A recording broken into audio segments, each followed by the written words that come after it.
Hello and welcome. You're watching NewsX World. I'm Megha Sharma and this is the World Report. Let's take a look at the top stories of the hour.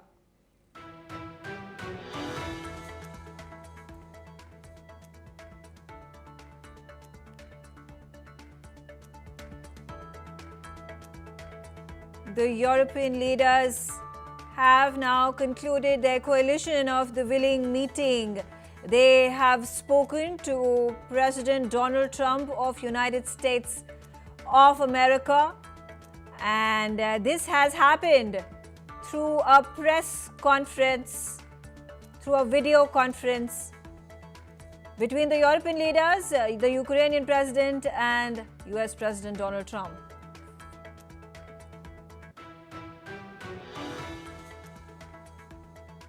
Portugal held a day of national mourning on Thursday.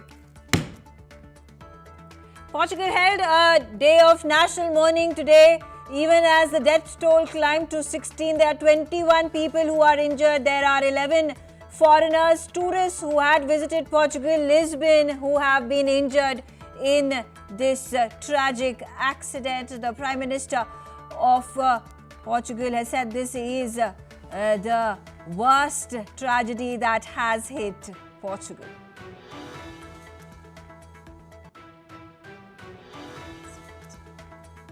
European leaders speak to US President Donald Trump after having concluded their Paris summit to discuss the security guarantees for Ukraine. The leaders of the so-called coalition of the willing and the Ukrainian President Volodymyr Zelensky got together earlier today to finalize security guarantees for Kyiv. Zelensky also held talks with Trump's special envoy Steve Witkoff.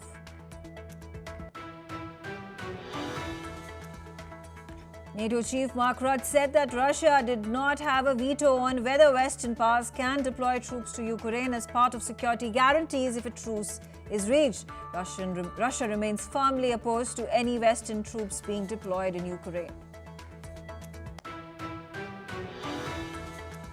The Trump administration has asked the U.S. Supreme Court to expedite its appeal of a ruling that struck down the president's sweeping global tariffs. The request came after the U.S. Court of Appeals ruled that Trump had exceeded his authority by invoking emergency powers to impose tariffs on virtually all U.S. trading partners. Chinese President Xi Jinping and his North Korean counterpart Kim Jong-un have met each other in a one-on-one meeting. The North Korean president is in Beijing in a rare foreign visit at the invite of the Chinese premier to take part in the Chinese military parade commemorating the end of World War II that happened yesterday in massive fanfare in Beijing.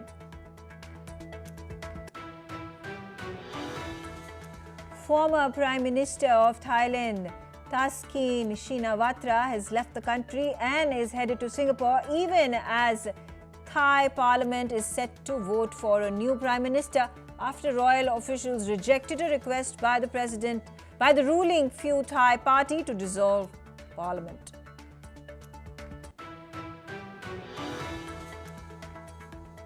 The European Commission President Ursula von der Leyen has spoken to Indian Prime Minister Narendra Modi and asserted that India has a crucial role to play in pressing Russia to end its war in Ukraine. She also underlined Brussels' push to conclude a free trade agreement with India by the end of 2025.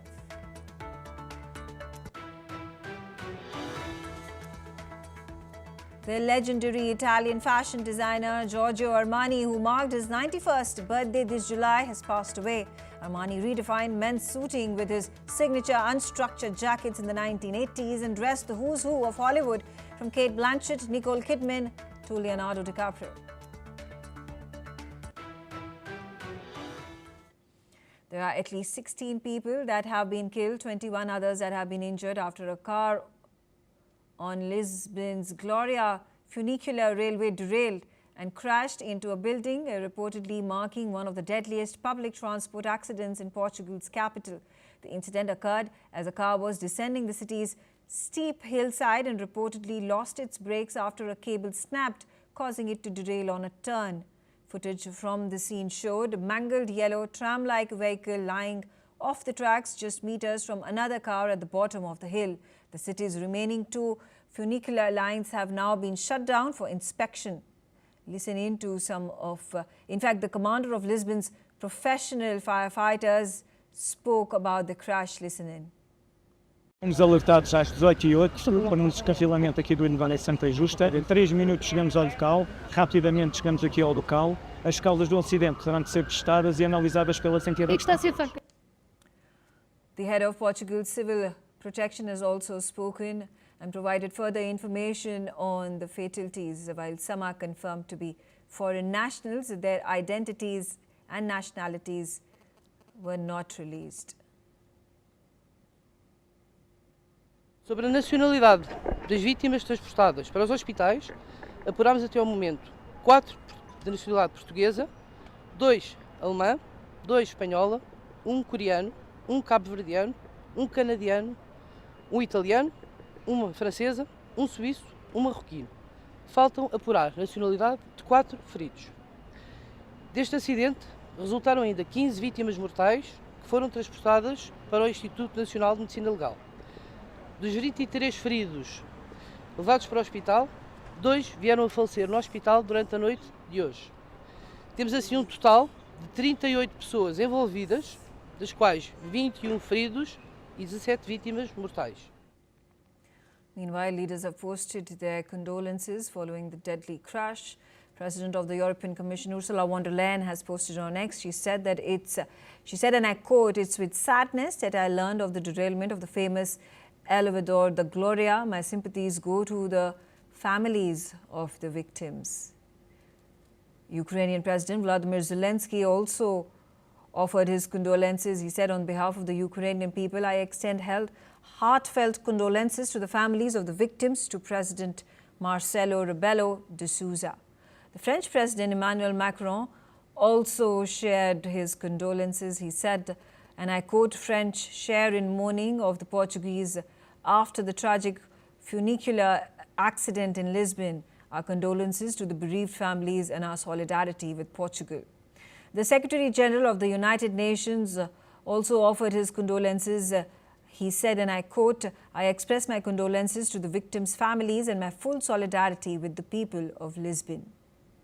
The Mayor of Lisbon, Carlos Moedas, expressed his condolences. He said that he deeply regrets the lives lost and all the suffering caused. At the moment, what matters is to act, support the families.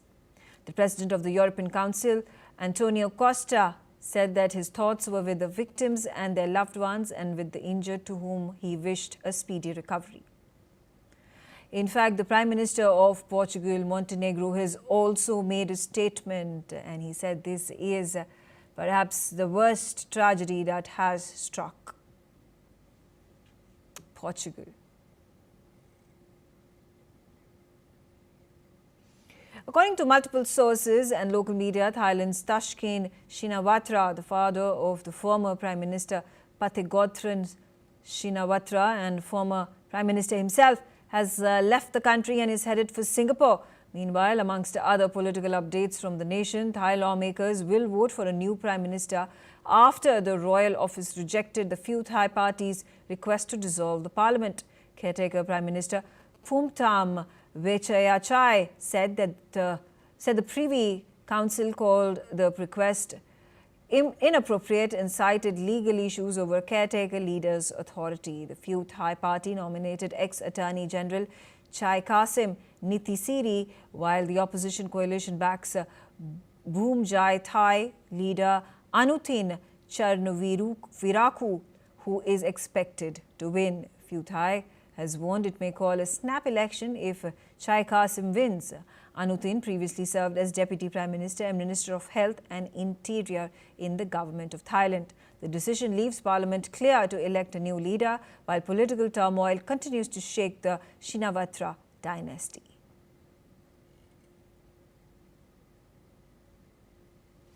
The French presidency has confirmed that the European leaders held a video call with US President Donald Trump today after meeting in Paris to discuss security guarantees for Ukraine. The coalition of the willing, including the Ukrainian President Volodymyr Zelensky, gathered earlier in the day to finalize long-term security support for Kyiv. The talks focused on military aid, defense cooperation, and ensuring Ukraine's stability amid Russian aggression.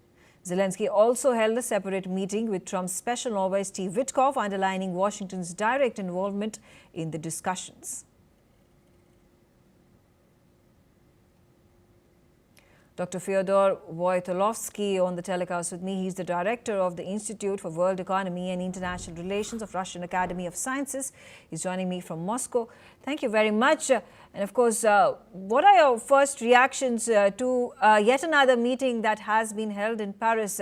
The coalition of the willing Ukrainian president has met U.S. Special Envoy Witkoff, and they have already had a video chat with President Donald Trump. Any indication of a ceasefire, a peace deal between Russia and Ukraine at this stage? First of all, I'm very glad to be with Indian audience, and thank you for inviting me. Concerning the declaration of so-called coalition of the willing and the position of European leaders, I think it is absolutely not connected with what is really going on in Ukraine and what is really going on in terms of the finalization of this conflict in Ukraine between Russian Federation and Ukraine with indirect engagement of NATO countries. I think that we are very far from the ending of this war, and I believe that EU leaders are not the decision makers in this process. I think that the keys to the end of the conflict are controlled by Washington and Moscow.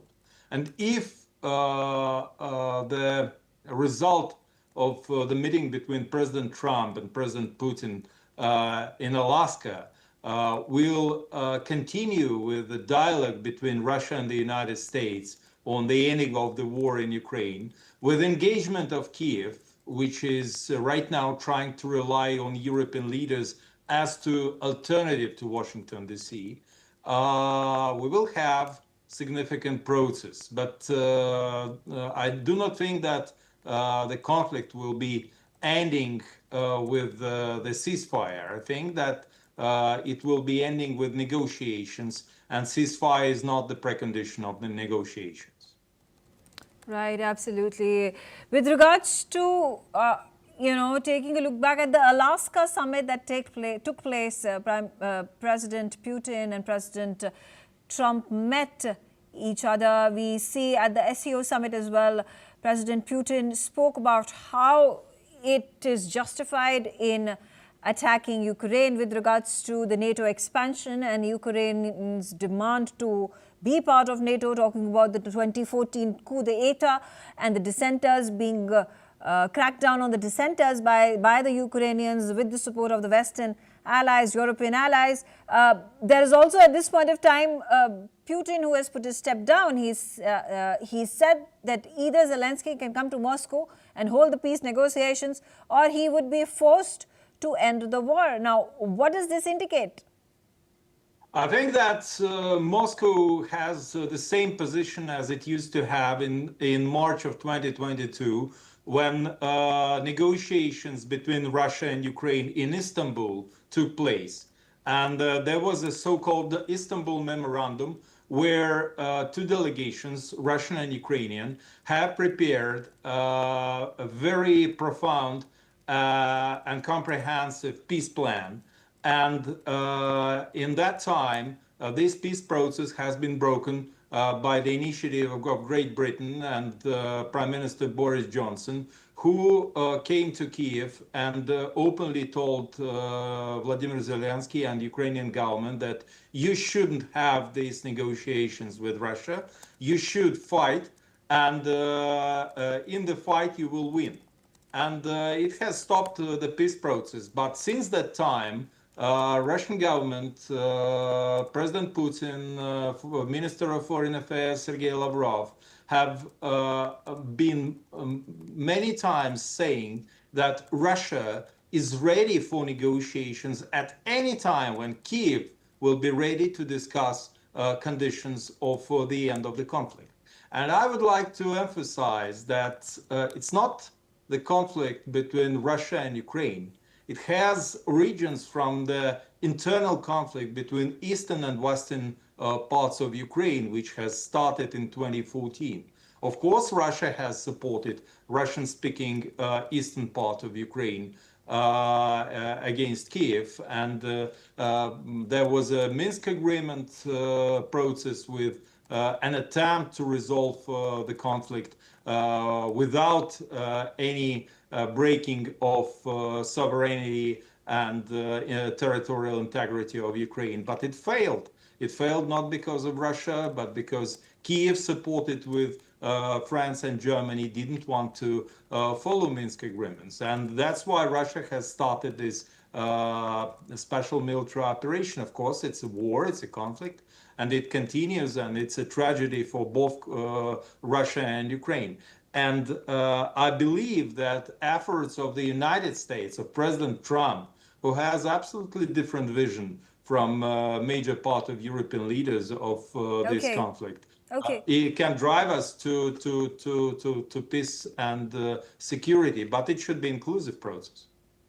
All right. Meanwhile, according to reports, a Russian ballistic missile attack has killed one person and injured two others in Ukraine. Ukraine, on the other hand, has pounded Russia's refineries with deep strikes in the past week, worsening its petrol shortages and causing Moscow to extend a ban on exports of petroleum products. Dr. Voitolovsky is still on the telecast with me. Dr. Voitolovsky, with regards to negotiations, hectic negotiations with regards to whether there is going to be a peace deal or not, border continues to be fraught with strikes and counter-strikes from either side, Ukraine and Russia. Do you think there is a need for declaring a ceasefire till a peace deal is achieved? I think that, of course, we can have peace negotiations even when the war is going on. Unfortunately, ceasefire is not the precondition of resolving the conflict. It can be a way to freeze the conflict, but it's not the result we are looking for. I believe that Ukrainian side is not, or is also not interested in freezing the conflict. We are interested in final political, diplomatic resolution of the conflict of Russia, of United States, and of Ukraine. And I do not see the role for European leaders in this process. They are talking about peace guarantees for Ukraine. But these peace guarantees, including the idea of deployment of European forces on Ukrainian territory, they can be discussed and they can be to some extent applied, but only after the end of the conflict. And if European countries would try to deploy their forces on Ukrainian territory during the conflict, it would just only mean that they are becoming the direct part of the conflict. Okay. And it will not end the conflict, but will drive vertical and horizontal escalation. Mm-hmm. All right, there are also reports pouring in. Pope Leo has discussed the tragic situation in Gaza during a meeting with the Israeli President Isaac Herzog and called for a permanent ceasefire in the Palestinian enclave. Pope Leo said that the release of hostages still held by Hamas and reaffirmed the Vatican's backing of a two-state solution to the long-running Israeli-Palestine conflict. He also added that a prompt resumption of negotiations was hoped for to secure the release of all hostages, urgently achieving a permanent ceasefire, facilitate the safe entry of the humanitarian aid into the most affected areas, and ensure full respect for the humanitarian law.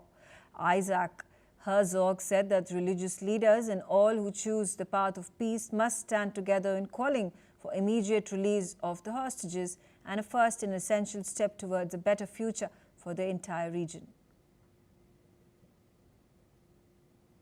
Professor Kobe Michael, he is the senior researcher at the INSS and Misgav Institute in Jerusalem, joins me on the telecast. Thank you very much. And Of course, I do want to understand from you, what is the significance, what is the symbolism attached to President Herzog's visit to the Vatican and meeting the Pope?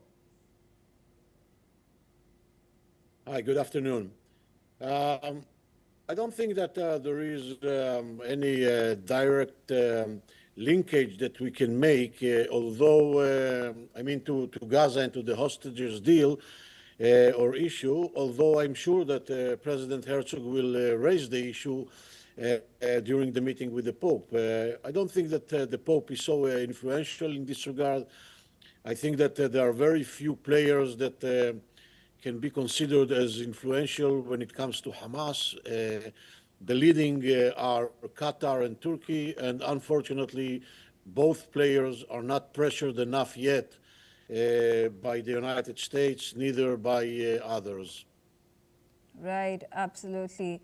Professor Kobi, I do want to understand from you, what is the sentiment within Israel, amongst the citizens of Israel? We see there are these protests that have been going on for the last so many days and weeks, where residents, the family members of the hostages, are demanding that the hostages be released at the soonest and a peace deal be negotiated by the government as soon as possible.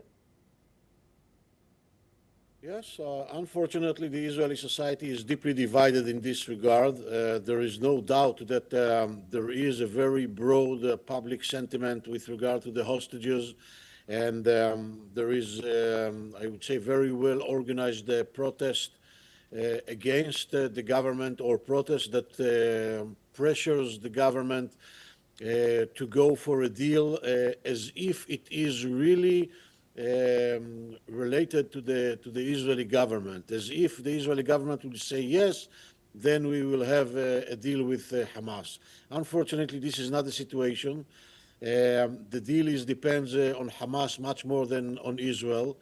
As far as I understand the situation, Hamas is not there yet, and as far as I understand, Hamas is not going to be there in the soon future. The most, I would say, probable thing that might be is that Hamas will be ready to go for a partial deal, something that Israel rejects right now. But I assume that if it will be the only option on the table, the Israeli government will accept it. It is not good for Israel, because it means that we are not going to have the rest of the hostages, and it means that resuming the war after that will not be an easy task at all. Okay. All right. Thank you, Professor Kobi Michael, for joining me and sharing your views. Moving on to another piece of information that has just trickled in. The Italian fashion legend Giorgio Armani has died at 91. The Armani Group has announced today, just a short while ago, the designer, who was known as Re Giorgio, was renowned for modern Italian design, elegance, and his meticulous attention to detail, overseeing everything from collections to runway shows. Armani built a global fashion empire with an annual turnover of around 2.3 billion euros, blending design flair with business acumen. He had been unwell for some time, missing his first ever show at Milan Men's Fashion Week in June. The company said a funeral chamber will be open on Saturday and Sunday in Milan, followed by a private service at a later date. His death marks the end of an era for Italian and global fashion. Giorgio Armani, who celebrated his 91st birthday in July this year, has passed away. Giorgio Armani was known to have dressed the who's who of the fashion industry as well as Hollywood, from Kate Blanchett to Leonardo DiCaprio. Every single one of those Hollywood celebrities have worn Giorgio Armani at one time or the other.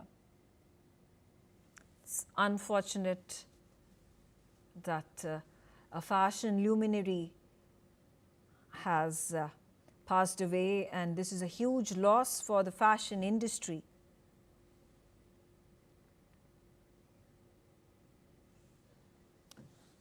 Giorgio Armani has been one of the biggest icons of the fashion industry amongst several of these fashion icons that have emerged from Italy. His name was amongst the most popular and prominent.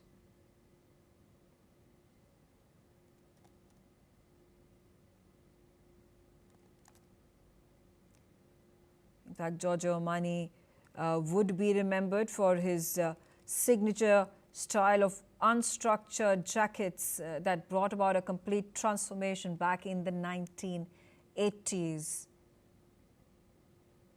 And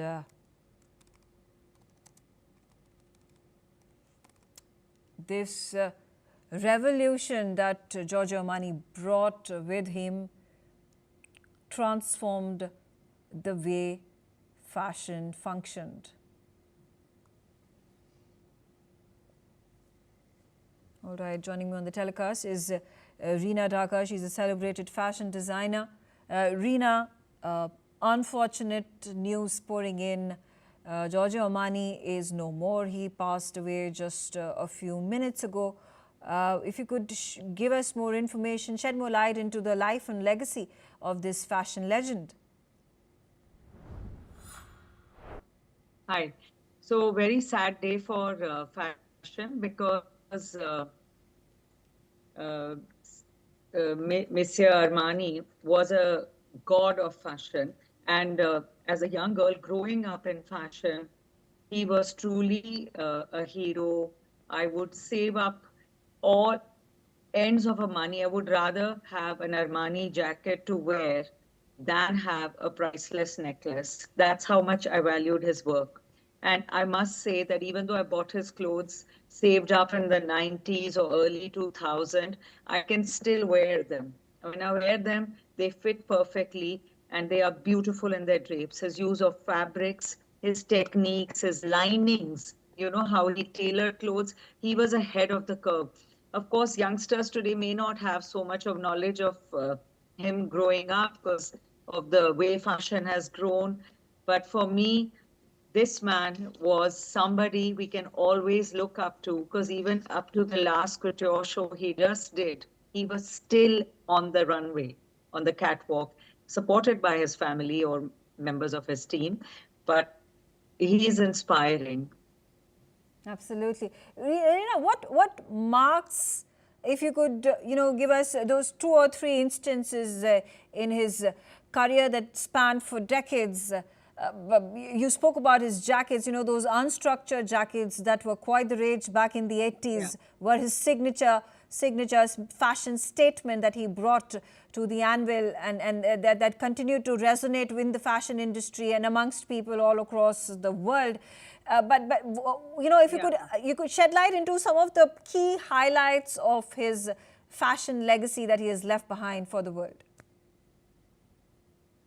So Armani's legacy for students of design, it's huge because his story is incredible. He was a pioneer.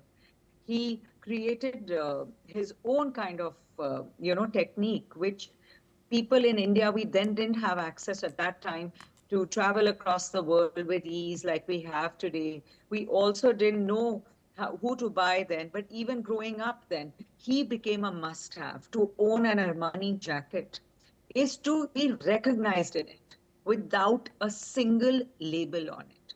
So that was the definition of his work. And it was like wearing art, and in all of itself was simple. His look was simple.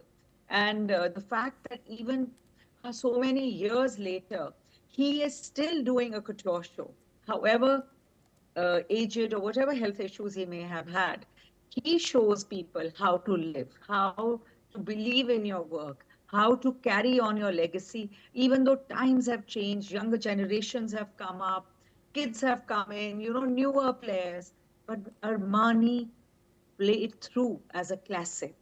And I'm really sorry for his passing, even though I'm sure he was old, but for the fashion industry, he is a tremendous loss. And I really want people, your listeners, to read into him, to learn about his life, to see his work. And for those of us who do not own a piece of Armani, please go and get one and enjoy it. You'll treasure it. It's for keeps. It's for lifetime. His clothes won't tear. They will always forever be classical and usable. Reena, thank you very much for joining us. We partake in your sorrow, which is at this point of time being expressed, felt all across the globe amongst people of all ages and different backgrounds, because Armani not just touched the elite of the world, but even the masses with his large-scale fashion appeal. All right, on that note, I slip into a short break. Thanks for watching NewsX World. For more news and updates, stay tuned on the channel. On the other side, there are more news.